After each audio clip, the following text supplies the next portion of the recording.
The dispute within Nepali Congress has remained intact despite a meeting today to settle the remaining 4 names of the ministers. When Prime Minister Pushpakamal Dahal expanded the cabinet on Friday, Nepali Congress was supposed to bag 8 ministries. However, due to the ongoing dispute, they have been limited to 4 ministries. Claims made by party President Sherbahadur Deuba, senior leader Shekhar Koirala, and a new panel under General Secretaries duo Gagan Thapa and Bishwa Prakash Sharma have made the nominations more complicated. Good evening, I'm Abhyuday Shrestha and these are the headlines of the hour. Deputy Prime Minister and Home Minister Narayan Kaji Shrestha commits to endorse the formation of a probe committee proposal concerning loan shark victims from the cabinet. Nepali Congress decides to lend support to Janata Samajwadi Party candidate during the Bara by-election, lifts embargo on leaders charged of breaching discipline. Indian Congress leader Rahul Gandhi to challenge court verdict in the defamation case tomorrow. Indian National Congress maintained the verdict a ploy to silence Rahul Gandhi. And Manchester United take on Newcastle in a crucial tie under the Premier League as the 2 teams vie for top 4 finish. The match scheduled for 9:15 p.m. later tonight. Deputy Prime Minister and Minister for Home Affairs Narayan Kaji Shrestha committed of taking the agreement reached yesterday between the government and the victims of loan sharks into the process of implementation. Replying to the answers sought by the parliamentarians at the meeting of the House of Representatives today regarding the government's agreement with the loan shark victims, Deputy Prime Minister Shrestha informed that the government is committed in providing justice to the victims. Shrestha said that a proposal on forming a high-level investigation commission to probe into the issues of land shark victims would be endorsed at the next meeting of the Council of Ministers. He also informed that the process to amend the law to criminalize loan sharking has been initiated and assured that the problems of loan sharks victims would be resolved. Shrestha also said that the investigation commission would go at the site to collect complaints, investigate and propose to take necessary actions. A 5-point agreement was reached between the government talks team and victims of loan sharks yesterday. Lawmakers today held clause-wise discussions on the draft on House of Representatives Regulations 2079 at the meeting of the lower house today. Lawmaker Ramesh Lekhak presented the proposal on the clause-wise discussion on behalf of Chitra Bahadur Kesi, the chairperson of the House of Representatives Regulation Draft Committee. Nepali Congress lawmakers Rajendra Kumar Kesi, Sanjay Kumar Gautam and Ram Hari Khatiwada registered an amendment proposal to the draft regulation. Likewise, CPN Maoist Center lawmakers Madhav Sapkota, Rupa Chaudhary and Unified Socialists Bhanubhakta Joshi also presented an amendment proposal to the draft. Speaking during the House session, majority of the lawmakers said that the Speaker should start the trend of taking the advice of the Work Management Consultation Committee while taking any decision. They opined that the proposal was to make the role of the Speaker free and fair. Speaker Devraj Ghimire had invited the lawmakers from different parties as it was scheduled to endorse the regulation draft today. A health checkup of the victims of loan sharks was conducted today. The loan shark victims had called off their agitation following a 5-point agreement with the government. The loan shark victims, who had come all the way from different places in Madhya province, covering the distance on foot in 11 days, have been sheltering at a shelter in the capital's Anam Nagar. Deputy Prime Minister Narayan Kaji Shrestha himself had directed a team of doctors to carry out the health checkup. The attending doctors said that the health condition of majority of 81 victims is normal, barring the condition of a few elderly citizens. Deputy Prime Minister and Home Minister Narayan Kaji Shrestha was also present at the time of the health checkup of the victims. The agitated victims and the government yesterday had signed a 5-point agreement, following which the victims called off their strike. However, they have taken a stand of returning home only after the formation of a commission to probe into their cases as agreed by the 5-point deal yesterday. Nepali Congress has decided to extend support to Janata Samajwadi Party chairperson Upendra Yadav in the by-election of Bara Electoral Constituency 2.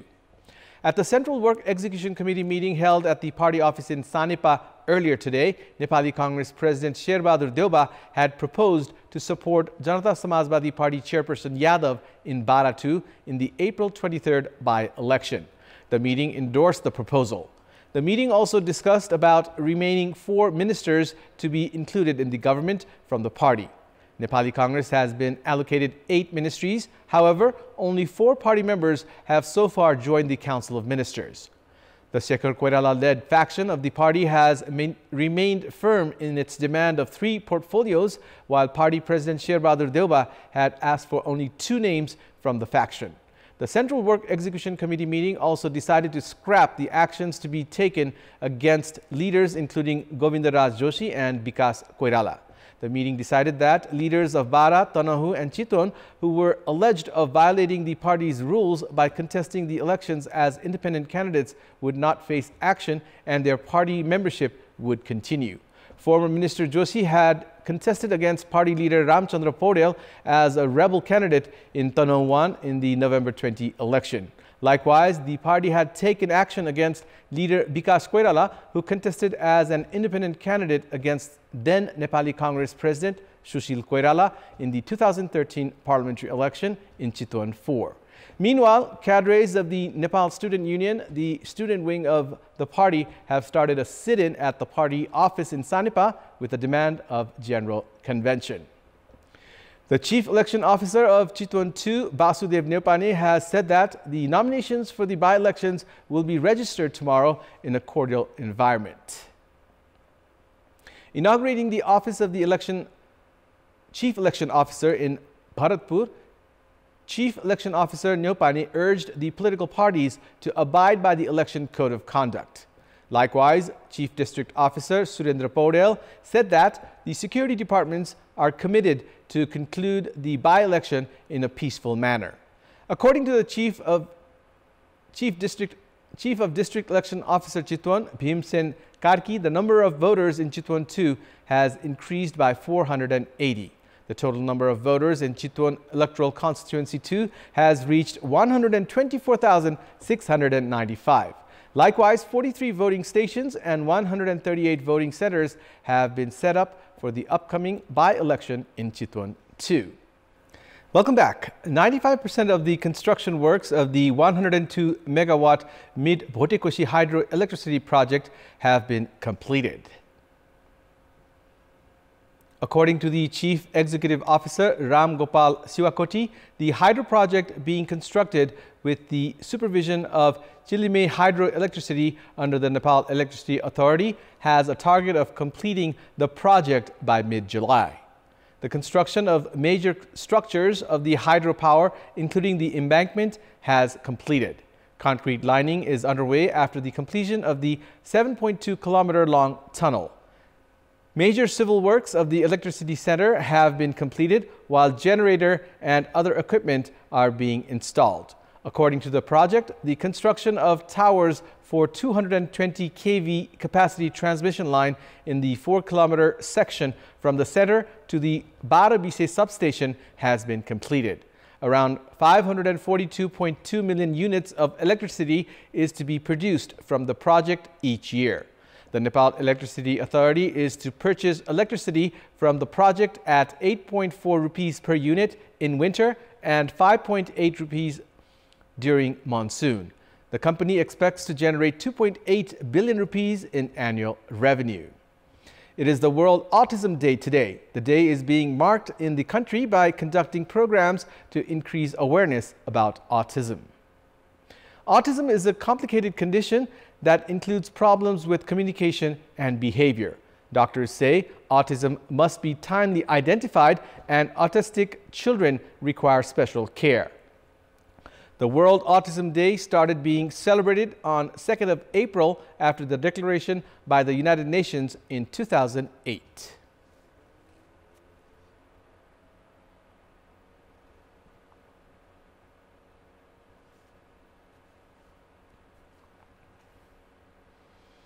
It's time now for our segment Public Pulse, where you text us with your opinion.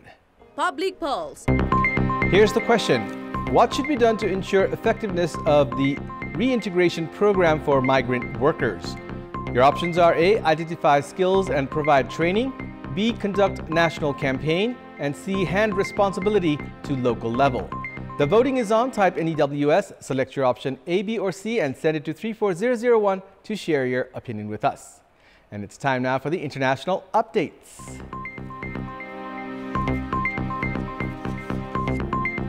Congress leader Rahul Gandhi recently disqualified from the parliament in India after being sentenced to 2 years in prison over a 2019 defamation case will challenge his conviction and sentencing in the Surat Sessions Court tomorrow. The former Congress president has, in his plea, asked the Sessions Court to set aside the magistrate order convicting him in the defamation case. He also asked for an interim stay on the conviction till the matter is disposed of. Rahul Gandhi was granted bail and his sentence was suspended for 30 days to let him appeal the decision, but was swiftly suspended by the Lok Sabha Secretariat. Opposition leaders questioned the bullet train speed with which action was taken against him. Unless Rahul Gandhi's conviction is put on hold by a higher court, the Election Commission will announce a special election for the Wayanad Lok Sabha seat. He will also not be allowed to contest elections for the next 8 years. The defamation case was filed against Gandhi by BJP, MLA and former Gujarat Minister Purnesh Modi for saying, "How come all thieves have the common surname Modi?" The former Lok Sabha MP from Wayanad made the remarks while addressing a rally in Karnataka ahead of the 2019 Lok Sabha elections, targeting Prime Minister Narendra Modi over his last name, which he shares with fugitive businessmen Nirav Modi and Lalit Modi. Days after disqualification, Gandhi was served as a notice to vacate his official Delhi bungalow as he was no longer entitled to it. Congress called the move a conspiracy to silence Rahul Gandhi as he was asking tough questions in the parliament on Prime Minister Narendra Modi's alleged closeness with industrialist Gautam Adani, whose conglomerate has been accused of pulling the largest con in corporate history by US-based short seller Hindenburg Research. In the eastern USA, raging thunderstorm yesterday took the lives of at least 26 individuals. Thunderstorm raging towards eastern region of the U.S. from southern and central western region killed at least 26 individuals. At least 5 in Arkansas, 4 in Illinois, and 3 in Indiana lost their lives. A week earlier, thunderstorm in Mississippi unleashed tornado, destroying 400 homes and had also killed 26 people. A Palestinian motorist rammed his car into a group of people in the occupied West Bank yesterday, wounding 3 before soldiers opened fire on him, with the Palestinian Health Ministry saying he had been killed. 3 people had sustained injuries who were treated on scene and evacuated to hospitals in Jerusalem, one of which was in serious condition, according to the Israeli Emergency Services Magen David Adom. Israeli-Palestinian tensions are simmering after months of violence in areas of Jerusalem and the West Bank, and friction at Al-Aqsa has set off violence in recent years.